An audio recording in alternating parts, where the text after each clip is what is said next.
अस्सलाम वालेकुम nine class, क्या हाल चाल है बच्चों आप लोगों के। उम्मीद है बेटा आप सब खैर खैरियत से होंगे और आपके रोज़ बहुत अच्छे जा रहे होंगे। अच्छा बेटा, आप लोगों को मालूम है कि आपके स्कूल ने ऑनलाइन क्लासेस स्टार्ट किए हैं। उस सिलसिले में बेटा आज हमारा लेक्चर नंबर 33 है और चैप्टर नंबर 5 सेल साइकिल को हम कंटिन्यू करेंगे। और आज हम पढ़ेंगे टॉपिक 5.2.2 सिग्निफिकेंस ऑफ माइटोसिस। चलें शाबाश, अपनी बुक्स में ओपन कर लें बेटा ताकि हम अपना टॉपिक स्टार्ट कर सकें। देखिए बेटा, स्टार्ट करते हैं। देखिए लिखा हुआ importance of mitosis in the maintenance of chromosomal set. Each daughter cell receives chromosome that are link in composition and equal in number of chromosomes to the parent cell. कहता है सबसे ज़्यादा जो मेन इंपॉर्टेंस है हमारे पास mitosis की, वो क्या है कि वो नंबर ऑफ क्रोमोसोम्स को सेम रखती है पेरेंट सेल में और जो नया सेल बना है उसके अंदर। जब एक सेल से जब दूसरा सेल बनता है, दूसरा सेल है उसको हम डॉटर सेल कहते हैं, जिससे वो बना है उसको हम पेरेंट सेल कहते हैं। तो नंबर ऑफ क्रोमोसोम सेम रहते हैं, उसको ये इक्वल रखवाती है कौन? माइटोसिस। उसके अलावा इसकी जो दूसरी हमारे पास ऑर्गेनिज्म में इंपॉर्टेंसेस हैं वो हम पढ़ेंगे। सबसे पहले है डेवलपमेंट एंड ग्रोथ। देखिए लिखा हुआ है the number of cell within an organism increase by mitosis. This is the basis of the development of multicellular body from a single cell zygote and also the basis of growth of multicellular body. कहता है कि हमारे पास जो mitosis है वो क्या करती है कि एक ऑर्गेनिज्म के अंदर जो एक सेल है, फॉर एग्जांपल हमारे पास ये एक सेल है, ठीक है, ये जाइगोट है।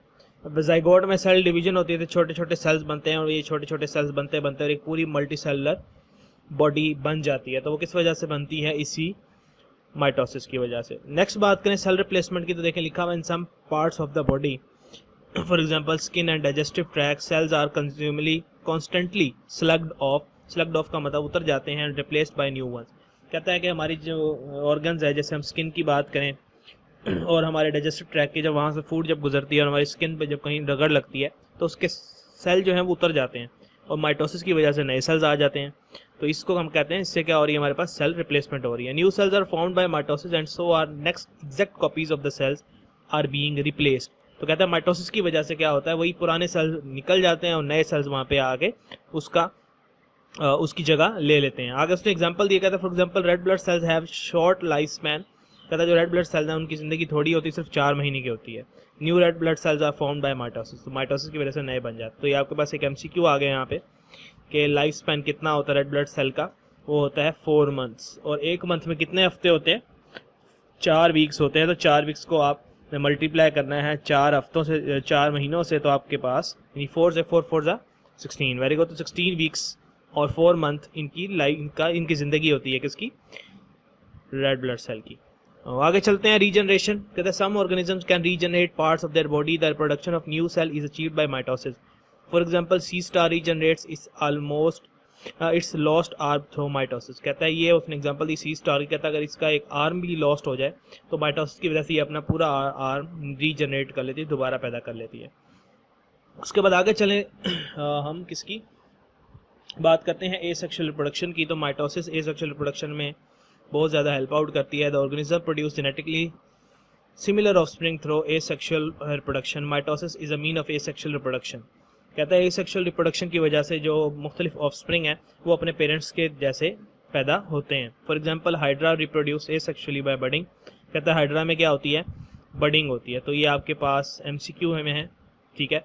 उसके बाद ये आपके पास आगे थोड़ी सी डेफिनेशन है बडिंग की कि बडिंग कैसे होती है। तो ये बडिंग की डेफिनेशन आपने मार्क कर लें। एग्जांपल क्या आ जाएगी? हाइड्रा। तो पढ़ते हैं। कहता है the cells at the surface of hydra undergo mitosis and form a mass called bud.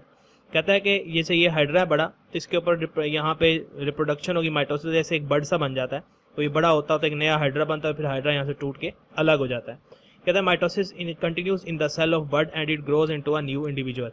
कहता है कि माइटोसिस होती जाती है और जो नया इंडिविजुअल बन जाता है। कहता है some plants happens during asexual reproduction vegetative propagation in plants. कहता है कुछ प्लांट्स हमारे पास नए एसेक्सुअल रिप्रोडक्शन की वजह से भी बनते हैं। देखें इसमें वेजिटेटिव प्रोपोगेशन दिखाई हुई है।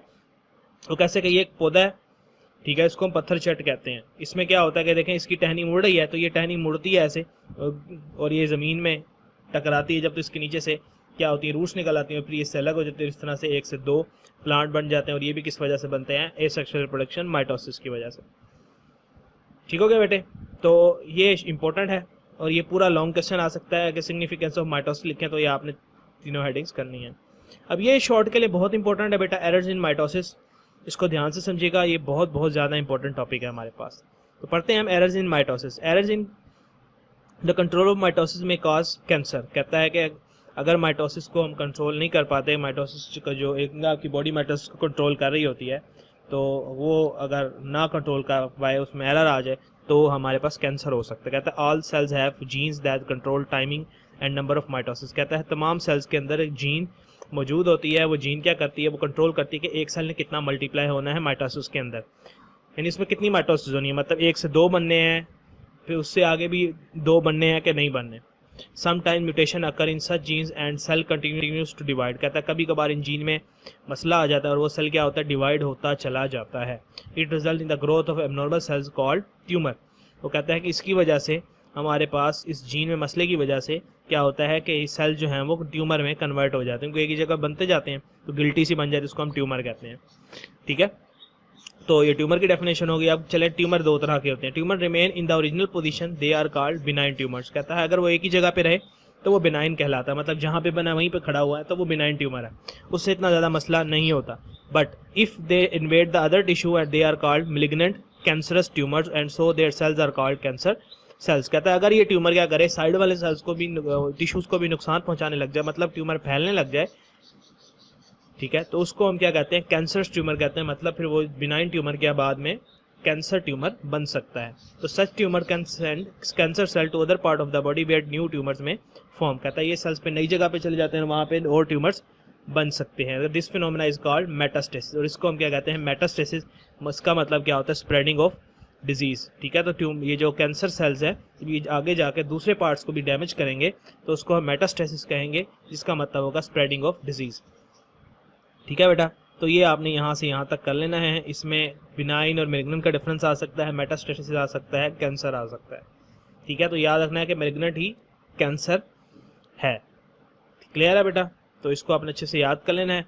इंशाल्लाह जो नेक्स्ट लेक्चर होगा, लेक्चर नंबर 34, उसमें हम इंशाल्लाह आगे स्टार्ट करेंगे। नेक्स्ट हमारा एम फेज जो था 5.3 मियोसिस। अपना ख्याल रखिएगा बेटे, अल्लाह हाफिज़।